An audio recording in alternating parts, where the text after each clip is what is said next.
Creative ചെയ്യും. അപ്പോൾ ഇന്ന് നമ്മൾ ചെയ്യാൻ പോകുന്നത് നമ്മളുടെ ഓണത്തിന് പോസ്റ്റ് ചെയ്യാൻ പറ്റാതിരുന്ന നമ്മുടെ മഹാബലി ഐഡലാണ്.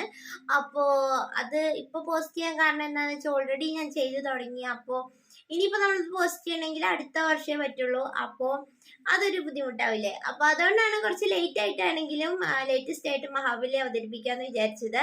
അപ്പോൾ എല്ലാവർക്കും ഇഷ്ടപ്പെടുമെന്ന് വിചാരിക്കുന്നു. പിന്നെ ഈ വീഡിയോ കുറച്ച് ലെങ്തി വീഡിയോ ആണ്, ഒരു 15 മിനിറ്റോളം ഉണ്ട്. അപ്പോൾ അതുകൊണ്ട് തന്നെ വീഡിയോ സ്കിപ്പ് ചെയ്യാതെ കാണുക. കാരണം നമ്മൾ അധികം അങ്ങനെ ഇതുപോലെയുള്ള ഫിഗേഴ്സ് ചെയ്യാറില്ല.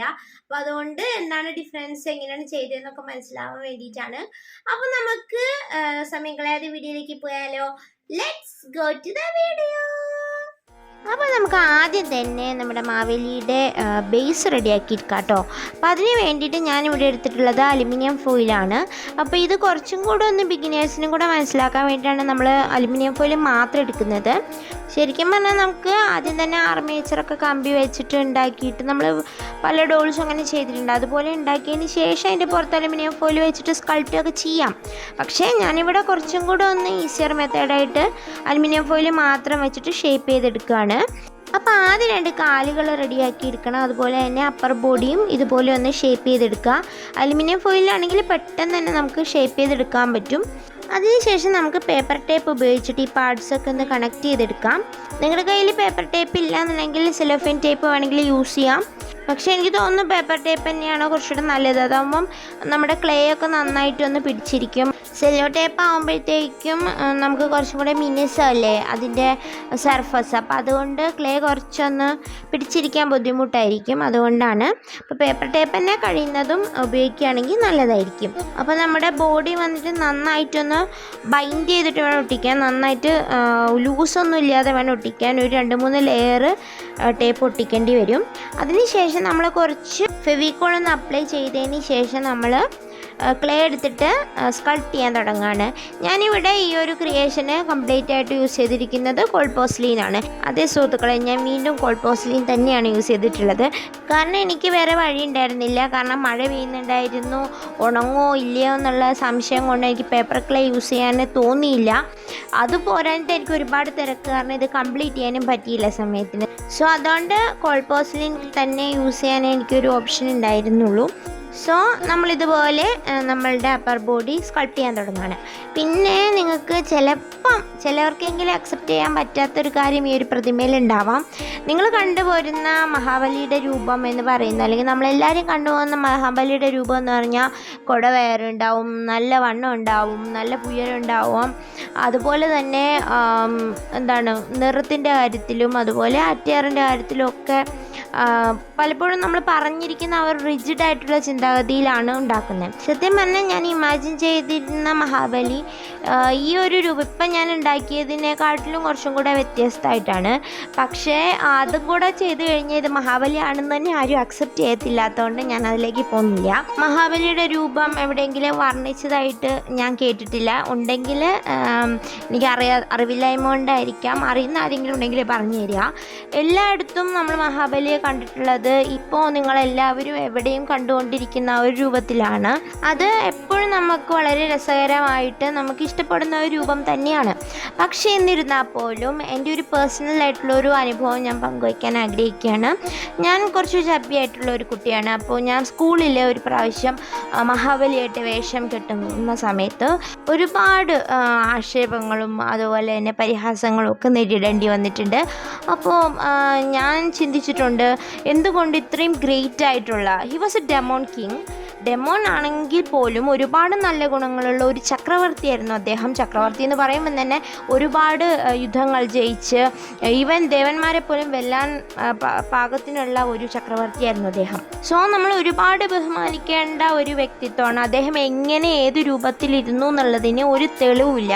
ഇനി ഉണ്ടെങ്കിൽ എനിക്ക് അറിവില്ലായ്മ കൊണ്ടാണ് അത് തെറ്റി തരിക കേട്ടോ. ഇതൊരു ആർട്ട് ചാനലാണ്, പക്ഷെ പറയാതിരിക്കുന്നവർത്തില്ല. ആ ഒരു വേഷത്തിൽ നിന്ന സമയത്ത് ഒരുപാട് വിഷമം തോന്നിയിരുന്നു. കാരണം എന്താണെന്ന് വെച്ചാൽ ഒരു കോമിക് ക്യാരക്ടറായിട്ട് കാണേണ്ട ആളാണോ മഹാബലി? നമ്മളെപ്പോഴും മാവേലി നാട് വാണിടും കാലം എന്നൊക്കെ പറഞ്ഞിട്ട് പാട്ടൊക്കെ പാടും, അദ്ദേഹത്തിനെ വർണ്ണിക്കും. പക്ഷെ അദ്ദേഹത്തിൻ്റെ രൂപത്തിനെ മാത്രം എന്തിനാണ് ഇത്ര കോമിക്കായിട്ട് കാണുന്നത്? ഒരു പർട്ടിക്കുലർ നിറത്തിലുള്ള ആൾക്കാർ, ഒരു പർട്ടിക്കുലർ ആയിട്ടുള്ള ഫിസിക്കൽ ആൾക്കാർക്ക് മാത്രമേ മഹാബലി ആവാൻ പറ്റുള്ളൂ. മഹാബലി അങ്ങനെ ആയിരുന്നു എന്നാണോ ഉദ്ദേശിക്കുന്നത്? അതൊന്നും എനിക്കും അക്സെപ്റ്റ് ചെയ്യാൻ പറ്റാത്ത കാര്യങ്ങളാണ്. ആസ് ആൻ ആർട്ടിസ്റ്റ് പ്രത്യേകിച്ച് ഞാൻ ആ ഒരു വേഷത്തിൽ പെർഫോം ചെയ്തിട്ടുണ്ട്, സ്കിറ്റ് അതുപോലെ നാടകമൊക്കെ ചെയ്തിട്ടുണ്ട്. അപ്പോൾ സ്കൂളിലെ ടീച്ചേഴ്സ് പോലും ഒരുമാതിരി അവജ്ഞയോടെ കണ്ടിട്ടുണ്ടായിരുന്നു.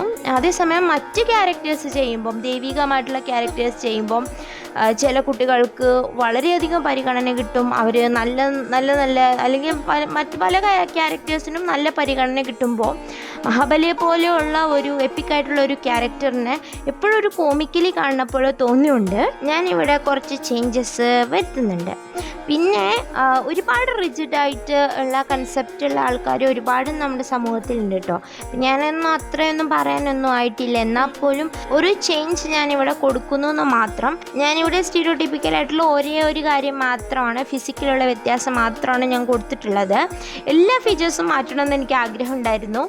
And I just want to see him as a warrior king.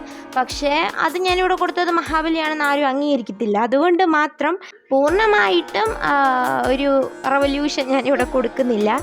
അപ്പം ആരുടെയെങ്കിലും ബിലീഫ് നഷ്ടപ്പെടുത്താനോ മഹാബലി ഇങ്ങനെയല്ല എന്ന് വരുത്തി തീർക്കാനൊന്നുമല്ല. ഒരുപാട് ഷോസിലും ഒരുപാടിടത്തും ഒക്കെ ഒരേപോലെയാണ് മഹാബലിയെ കാണുന്നത്. മഹാബലിക്ക് എന്തുകൊണ്ടാണ് വേറൊരു രൂപം ഉണ്ടായിക്കൂടെ എന്ന് ചിന്തിച്ചു, അത്രയേ ഉള്ളൂ. അപ്പോൾ നമ്മളിനി ചെയ്യാൻ പോകുന്നത് കൈകളാണ്. അപ്പോൾ ഫേസിൻ്റെ അവിടെയും ബാക്കിയുള്ളിടത്തൊന്നും പറയാനൊന്നുമില്ല, കണ്ട് മനസ്സിലാക്കാനുള്ളത്. അതുകൊണ്ടാണ് ഞാൻ ഈ ഒരു ഡിഫറൻസ് എന്തുകൊണ്ടാണെന്നുള്ളത് പറഞ്ഞത്. അപ്പോൾ അല്ലെങ്കിൽ കമൻറ്റ് വരും കേട്ടോ, എന്തുകൊണ്ടാണ് ഇങ്ങനെ നിങ്ങൾ സാധാരണ കാണുന്ന മഹാബലിയെ പോലെയല്ല, എല്ലാവരും അങ്ങനെയല്ലേ ഉണ്ടാക്കുന്നത്, പിന്നെ കുട്ടി മാത്രം എന്ത് ഇങ്ങനെ ഉണ്ടാക്കിയെന്ന് ചോദിച്ചാൽ അതിനൊരു ഉത്തരം വേണമല്ലോ. അത് വീഡിയോയിൽ തന്നെയുണ്ട്. അപ്പോൾ എത്ര പേര് ഇത് സ്കിപ്പ് ചെയ്യാതെ കാണുമെന്നും കൂടെ അറിയാമല്ലോ, അതിനും കൂടെ വേണ്ടിയിട്ടാണ് ഇത്രയും പറഞ്ഞത്. അപ്പോൾ ഇനി നമ്മൾ കൈകൾ സ്കൾപ്റ്റ് ചെയ്യാണ്. പ്രത്യേകിച്ചും മെയിൽ ഫിഗേഴ്സ് ചെയ്യുന്ന സമയത്ത് കൈകൾ സ്കൾപ്റ്റ് ചെയ്യുമ്പം കുറച്ചും കൂടെ ഒന്ന് ശ്രദ്ധിക്കണം. ഫിമെയിൽ ഹാൻഡ്സിനെക്കാട്ടിലും കുറച്ചും കൂടെ മസ്കുലർ ആയിരിക്കും മെയിൽ ഹാൻഡ്സ്, അതൊക്കെ അറിയാമല്ലോ. അപ്പം അതുപോലെ വേണം സ്കൾപ്റ്റ് ചെയ്യാൻ. അതുപോലെ തന്നെ ഫിംഗേഴ്സിനും. ആൻഡ് ഇനി നമുക്കത് വെച്ച് കൊടുക്കാം. ഇവിടെ ജസ്റ്റ് ഒന്ന് അങ്ങനെ വെച്ച് തന്നെ ഉണക്കുകയാണെങ്കിൽ നമുക്ക് ആ ഷേപ്പ് മെയിൻറ്റെയിൻ ചെയ്യാൻ പറ്റും. ഞാനൊരു കയ്യിൽ ഓലക്കുടയും മറ്റേ കൈയും മടക്കി വെച്ചിരിക്കുന്ന പോലെയാണ് ഇവിടെ ഉണ്ടാക്കിയിട്ടുള്ളത്. അത് നിങ്ങളുടെ ഇഷ്ടത്തിന് ചെയ്യാം കേട്ടോ. അപ്പോൾ അത്രയും ഭാഗത്തെ ബോഡി ഉണങ്ങിയതിന് ശേഷമാണ് ഞാൻ കൈയൊക്കെ ഉണ്ടാക്കിയത്. അതുകൊണ്ടാണ് കേട്ടോ കളർ ചേഞ്ച് ചെറുതായിട്ട് കാണുന്നത്. അറിയാമല്ലോ, കോൾപോസ്ലിൻ ഉണങ്ങി കഴിയുമ്പോഴത്തേക്കും കളർ കുറച്ച് ഡാർക്കറാവും. ഇനി നമുക്ക് ആ ഒരു ക്ലോത്തിൻ്റെ പോർഷൻ കംപ്ലീറ്റ് ചെയ്യാം. പുറത്തേക്ക് കച്ച കെട്ടുന്നത് പോലെ ഒരു ക്ലോത്തും കൂടി ഇരിക്കുന്ന പോലെയാണ് നമ്മൾ ചെയ്യുന്നത്. അപ്പോൾ അതിന് വേണ്ടിയിട്ട് ഞാനിവിടെ എടുത്തിരിക്കുന്നത് വൈറ്റ് കളറിൽ ഉള്ള ക്ലേ ആണ്. അപ്പം നമ്മൾ ശരിക്കും പറഞ്ഞാൽ ഓണത്തിന് ഈ ഒരു ക്രീമും ഗോൾഡൊക്കെ വരുന്ന പോലെ ഞാനിവിടെ ഒരു വൈറ്റ് എന്ന് പറയാൻ പറ്റില്ല, കുറച്ചൊരു ക്രീം കളറാണത്. കാണുമ്പോൾ വൈറ്റ് പോലെ തന്നെയുണ്ട്. ഞാനൊരു ഇത്തിരി മഞ്ഞയും കൂടെ മിക്സ് ചെയ്തിട്ടുണ്ടായിരുന്നു, പക്ഷേ വന്നപ്പം വൈറ്റായിട്ട് തന്നെയാണ് കാണുന്നത്. അപ്പോൾ അത് ഇതുപോലെ വെച്ച് കൊടുക്കുക. ഈ കൈകളും കൂടെ അങ്ങനെ വെച്ച് കൊടുത്തിട്ട് നമ്മൾ കമ്പി ഉപയോഗിച്ചിട്ട് അതൊന്ന് ഫിക്സ് ചെയ്യുന്നുണ്ട്. അപ്പോൾ കാലിൽ നമ്മൾ നേരത്തെ കമ്പി ഫിക്സ് ചെയ്ത് കാണിച്ചിരുന്നല്ലോ. ഇനി നമുക്ക് ആ ഒരു കാലിൻ്റെ ഭാഗം ഉണങ്ങി കഴിഞ്ഞതിന് ശേഷം നമുക്ക് പാദരക്ഷകൾ വെച്ച് കൊടുക്കാം. ഇപ്പം നമ്മൾ പണ്ട് രാജാക്കന്മാരുടെയൊക്കെ നമ്മൾ ചിത്രകഥകളൊക്കെ വായിക്കുകയാണെങ്കിൽ അല്ലെങ്കിൽ പഴയ സിനിമകൾ കാണുമ്പം ഒക്കെ രാജാക്കന്മാരുടെ ഒരു ഷൂ പോലെ ഷൂവിൻ്റെ അറ്റത്തിങ്ങനെ വളഞ്ഞിരിക്കും, അങ്ങനത്തെ ഒരു തരം ഷൂ കണ്ടിട്ടുണ്ട്. അപ്പോൾ അതും അങ്ങനെ ഉണ്ടാക്കി വയ്ക്കുകയാണ്. അതിനുശേഷം നമുക്ക് ഫേസ് ഒന്ന് എൻഹാൻസ് ചെയ്ത് കൊടുക്കാം.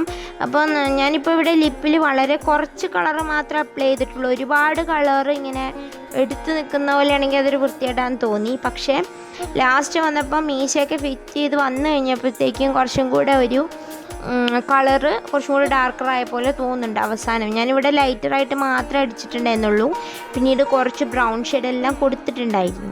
എന്നാലും ലാസ്റ്റ് വന്നപ്പോൾ അത് കുറച്ചൊന്ന് എടുത്ത് നിൽക്കുന്നുണ്ട് കേട്ടോ. ഇനി ഞാൻ മഹാബലിക്ക് ഒരു പൊട്ട് കുത്തി കൊടുക്കുകയാണ്. ഈ അസുരന്മാരുടെ ഈ ഒരു അച്ചേറ് അതുപോലെ പൊട്ട് ഓർണമെൻറ്റ്സിനെ കുറിച്ചൊന്നും എനിക്ക് വലിയ ധാരണയില്ല കേട്ടോ. ഒരുപാട് കാര്യങ്ങൾ എനിക്ക് അറിയില്ല. ഈ ഒരു യു വെച്ചിട്ട് ചന്ദ്രക്കല പോലത്തെ പൊട്ട് സാധാരണ രാജാക്കന്മാർ തൊടാറുള്ളതാണ് എന്ന് കേട്ടിട്ടുണ്ട്, ചിത്രങ്ങളിൽ കണ്ടിട്ടുണ്ടെന്ന് മാത്രം. പക്ഷേ ചിലയിടത്തൊക്കെ മറ്റ് ചില അടയാളങ്ങളുണ്ടാവും. എനിക്ക് അതിനെപ്പറ്റി കൂടുതലായിട്ട് അറിയില്ല, ചില ചിഹ്നങ്ങളൊന്നും അറിയത്തില്ല. അതുകൊണ്ട് തന്നെ ഞാൻ ആ ചന്ദ്രക്കലയ്ക്ക് കുറച്ച് മോഡിഫിക്കേഷനും കൊടുത്തിട്ടുണ്ട്. എനിക്ക് കറക്റ്റ് ഒരു ഐഡിയ ഇല്ലാത്തതുകൊണ്ടാണ്. പിന്നെ മേ ബി അദ്ദേഹം കുറച്ച് ഭസ്മവും കൂടെ ധരിക്കേണ്ടതാണ്, കാരണം ശിവഭക്തനാണെന്ന് കേട്ടിട്ടുണ്ട്. അതുകൊണ്ട് ഇപ്പോൾ നമ്മൾ ഹെയർ എല്ലാം വെച്ച് കഴിഞ്ഞിട്ടുണ്ട്. ഇനി നമുക്ക് മീശ വെച്ച് കൊടുക്കാം. സത്യം പറയാലോ, ഈ ഒരു ഫേസ് എനിക്ക് ഭയങ്കരമായിട്ട് ഇഷ്ടപ്പെട്ട ഒരു ഫേസ് ആയിരുന്നു. അപ്പോൾ അതിൽ മീശ വയ്ക്കുമ്പം ആ ഒരു ഫേസിൻ്റെ ഷേപ്പ് കുറച്ചങ്ങ് മാറും. അപ്പോൾ അതിനെനിക്ക് താല്പര്യം ഉണ്ടായിരുന്നില്ല. പക്ഷെ നമുക്ക് എന്ത് ചെയ്യാൻ പറ്റും, മഹാബലിക്ക് മീശയില്ല എന്നുണ്ടെങ്കിൽ അങ്ങനെ അക്സെപ്റ്റ് ചെയ്യാൻ ബുദ്ധിമുട്ടായിരിക്കും ആൾക്കാർക്ക്. സോ അതുകൊണ്ട് ഞാനിവിടെ മീശയൊക്കെ വെച്ച് കൊടുക്കുന്നുണ്ട്. ആൻഡ് ഇപ്പോൾ ഫേസ് ഏകദേശം റെഡി ആയിട്ടുണ്ട്. ഇനി നമുക്ക് നമ്മുടെ ആഭരണങ്ങളൊക്കെ വെച്ച് കൊടുക്കാം. ഞാൻ ആദ്യം വിചാരിച്ചിരുന്നത് ഇതെല്ലാം തന്നെ നമുക്ക് കുറച്ച് ഗോൾഡ് ചെയിൻസ് എല്ലാം വെച്ചെല്ലാം ചെയ്യാമെന്നൊക്കെ വിചാരിച്ചിരുന്നു. പക്ഷെ അതൊന്നും നടന്നില്ല. ഫുള്ളും ഞാൻ ക്ലേയിൽ തന്നെയാണ് ചെയ്യുന്നത്. അതിന് നമുക്ക് മുകളിലേക്ക് കുറച്ച് ഓർണമെൻറ്റ്സ് വെച്ച് കൊടുക്കാം. ആൻഡ് ചെസ്റ്റിൻ്റെ അവിടെ ഒരു ആഭരണം, അതിൻ്റെ പേരെനിക്കറിയില്ല, പലയിടത്തും കണ്ടിട്ടുണ്ട്. ഇത് കൂടുതലും ഇത്തരത്തിലുള്ള ആഭരണങ്ങൾ ഈജിപ്ഷ്യൻസ് യൂസ് ചെയ്തിട്ടുണ്ടെന്ന് കേട്ടിട്ടുണ്ട്. എനിക്ക് അതാണ് ഓർമ്മ വന്നത്. പക്ഷേ ഈജിപ്ഷ്യൻ ഗോഡ്സിൻ്റെ ഒക്കെ പിക്ചേഴ്സിൽ കണ്ടിട്ടുണ്ട്. പക്ഷേ നമ്മൾ ചില ചിത്രകഥകളിലൊക്കെ ഇതുപോലത്തെ ഒരു ബ്രോഡായിട്ടുള്ള ചെസ്റ്റിൻ്റെ മുകളിൽ നിൽക്കുന്ന തരത്തിലുള്ള ഓർണമെൻറ്റ്സ് രാജാക്കന്മാർ ധരിക്കുന്നത് കണ്ടിട്ടുണ്ട്. സോ ആ ഒരു അഡാപ്റ്റേഷനാണ് ഇവിടെ ഞാൻ കൊടുത്തിട്ടുള്ളത്. ആൻഡ് അതുപോലെ തന്നെ കാലിൽ ഇതുപോലെ തള പോലത്തെ ആഭരണവും ധരിക്കാറുണ്ടായിരുന്നു രാജാക്കന്മാർ. അപ്പം അതിൻ്റെ അഡാപ്റ്റേഷൻ ഇവിടെ കൊടുത്തിട്ടുണ്ട്. ആൻഡ് എനിക്ക് കറക്റ്റ് മഹാബലിയുടെ ഒരു പർട്ടിക്കുലറായിട്ടുള്ള ഈ ഒരു അറ്റയറിനെ കുറിച്ച് അറിയത്തില്ലാത്തതുകൊണ്ടാണ് കേട്ടോ ഇങ്ങനെ ചെയ്യുന്നത്. ഞാൻ അറിയുന്ന ആൾക്കാരുണ്ടെന്നുണ്ടെങ്കിൽ ഒന്ന് പറഞ്ഞു തരൂ, കമൻറ്റിൽ പറഞ്ഞാൽ മതി. എനിക്കിങ്ങനെ നമ്മൾ നെറ്റിലൊക്കെ നോക്കിയിട്ടുള്ള ഐഡിയാസിനെക്കാട്ടിലും കൂടുതൽ എൻ്റെ ഐഡിയാസിൽ ചെയ്യാനാണ് ഇഷ്ടം എന്നുള്ളതുകൊണ്ടാണ് ഇങ്ങനെ കുറച്ച് ഡിഫറെൻ്റ് ആയിട്ടിരിക്കും കേട്ടോ എൻ്റെ ക്രിയേഷൻസ്. ചിലപ്പോൾ അങ്ങനെ ഇരിക്കും, ചിലപ്പോൾ നന്നാവില്ല. ആൻഡ് ഇനി നമ്മൾ കിരീടമാണ് വെച്ച് കൊടുക്കാൻ പോകുന്നത്. അപ്പോൾ എപ്പോഴും ഞാൻ പറയാറുണ്ട്, തലയിൽ നമ്മൾ മുടിക്ക് മേലെ എന്തെങ്കിലും കാര്യങ്ങൾ ചെയ്യാമെന്നുണ്ടെങ്കിൽ ആ ഹെയർ ഒന്ന് ഉണങ്ങിയതിന് ശേഷം മാത്രമേ ചെയ്യാവുള്ളൂ. ഇല്ലെങ്കിൽ മൊത്തം കൊളാപ്സ്ഡ് ആയിട്ട് പോവും, ഹെയർ അങ്ങോട്ട് ഇരുന്ന് പോവും. അപ്പോൾ പിന്നെ അവിടെ ഒരു ഭംഗി ഉണ്ടാവില്ല. അപ്പോൾ അതുകൊണ്ട് നീറ്റായിട്ട് കിട്ടണമെന്നുണ്ടെങ്കിൽ എപ്പോഴും ഹെയർ ഒന്ന് ഉണക്കിയതിന് ശേഷം ചെയ്യുക. ഇതുപോലെ ഒരു ഫേസ് ഞാൻ ഫസ്റ്റ് ടൈമാണ് ചെയ്യുന്നത്. ഇതുപോലെ മീശയൊക്കെ വെച്ചിട്ട് നമ്മൾ ഇതിനു മുമ്പ് ചെയ്തിട്ടുണ്ടെന്ന് പറയാൻ, നമ്മൾ സാന്റാക്ലോസിന് ചെയ്തപ്പോൾ ഇതുപോലെ ചെയ്തിട്ടുണ്ട്. പക്ഷേ അത് നമ്മൾ മീശയൊക്കെ അല്ലാതെ ത്രെഡൊക്കെ വെച്ചിട്ടാണല്ലോ വെച്ചത്. അപ്പോൾ ആ വ്യത്യാസമുണ്ട്. മേക്കിങ്ങിലെല്ലാം തന്നെ കുറച്ച് വ്യത്യാസങ്ങളുണ്ട്. ഇനി നമുക്കൊരു കുഞ്ഞു ഓലക്കൊടി ഉണ്ടാക്കാം. അതിന് വേണ്ടിയിട്ട് ഞാനിവിടെ ക്വില്ലിംഗ് പേപ്പർ എടുത്തിട്ടുണ്ട്. നിങ്ങളുടെ കയ്യിൽ അതൊന്നും ഇല്ലെങ്കിൽ സാധാരണ പേപ്പർ തന്നെ ഒന്ന് വട്ടത്തിലിങ്ങനെ ആക്കിയെടുത്താൽ മതി, നമ്മൾ പേപ്പർ കമ്മൽ ഉണ്ടാക്കുന്ന പോലെ. എന്നിട്ട് കുറച്ച് ബ്രോഡായിട്ട് എടുത്തിട്ട് ഇതുപോലെ ആക്കിയിട്ട് ഒരു പേപ്പർ റോൾ ചെയ്തെടുത്തിട്ട് ഒരു ഹാൻഡിലും വെച്ച് കൊടുത്താൽ മതി. കുട ഉണ്ടാക്കാൻ നേരത്തെ ഒട്ടും ടൈം ഇല്ലാത്തതുകൊണ്ടാണ് കേട്ടോ ഞാനിങ്ങനെ കാട്ടിക്കൂട്ടി വെച്ചത്. അല്ലെങ്കിൽ ഞാൻ ക്ലേ കൊണ്ട് തന്നെ കുട ഉണ്ടാക്കിയേനെ. ഇനി നമ്മൾ യെല്ലോ കളർ ക്ലേ കൊണ്ട് കൊടുത്ത എല്ലാ ഓർണമെൻറ്റ്സിനും അതുപോലെ ഡ്രസ്സിനും ഒക്കെ ബോർഡറായിട്ട് ഗോൾഡ് കൊടുക്കാം. ഇവിടെ ഞാൻ കുറച്ച് സ്ഥലത്തൊരു ആൻറ്റിക് ഗോൾഡ് കളറും കൂടെ കൊടുക്കുന്നുണ്ട്. കുറച്ച് ഗോൾഡ് ഡസ്റ്റും കൂടെ മിക്സ് ചെയ്തിട്ടാണ് കൊടുക്കുന്നത്. അപ്പോൾ നമ്മുടെ മഹാബലിയുടെ ബോഡിയൊക്കെ ഇവിടെ റെഡി ആയിട്ടുണ്ട്. അതുപോലെ ഒരു കുഞ്ഞു ഓലക്കുട റെഡി ആയിട്ടുണ്ട്. ഓലക്കുട കുറച്ച് ചെറുതായി പോയി കേട്ടോ, അത് കാര്യമാക്കണ്ട, എൻ്റെ സമയക്കുറവ് കൊണ്ടാണ്. നിങ്ങളുണ്ടാക്കുമ്പോൾ കുറച്ചുകൂടെ വലുതുണ്ടാക്കിയാൽ മതി. ഇനി നമുക്ക് ഈ ഒരു കമ്പിയൊക്കെ ഫിറ്റ് ചെയ്തിട്ടുള്ളതുകൊണ്ട് നമ്മളിതുപോലെ ഒരു പേപ്പർ ക്ലേ കൊണ്ടുള്ള ബേസ് നേരത്തെ ഉണ്ടാക്കി വെച്ചിട്ടുണ്ടായിരുന്നു, അതിലേക്ക് ഫിക്സ് ചെയ്ത് കൊടുക്കുക. അങ്ങനെ നമ്മുടെ മഹാബലി ഇവിടെ റെഡി ആയിട്ടുണ്ട്. അപ്പം എല്ലാവർക്കും ഹിസ് മെജസ്റ്റി ഇഷ്ടപ്പെട്ടെന്ന് വിചാരിക്കുന്നു. അപ്പം നമ്മളെപ്പോഴും ചില ക്യാരക്ടേഴ്സിന് അതെന്ത് രൂപം ആയിക്കോട്ടെ, എല്ലാ രൂപത്തിനും അതിൻ്റേതായിട്ടുള്ള ഭംഗി ഉണ്ട് എന്നുള്ള രീതിയിൽ തന്നെ അക്സെപ്റ്റ് ചെയ്യാൻ ശ്രമിക്കുക. So I made him like this. അപ്പോൾ നിങ്ങൾക്ക് എല്ലാവർക്കും ഇഷ്ടപ്പെട്ടെന്ന് വിചാരിക്കുന്നു. മേ ബി ഇതിനെതിരെ അഭിപ്രായങ്ങളുണ്ടാവാം, ചിലർക്ക് ഇഷ്ടപ്പെട്ടിട്ടുണ്ടാവില്ലായിരിക്കും.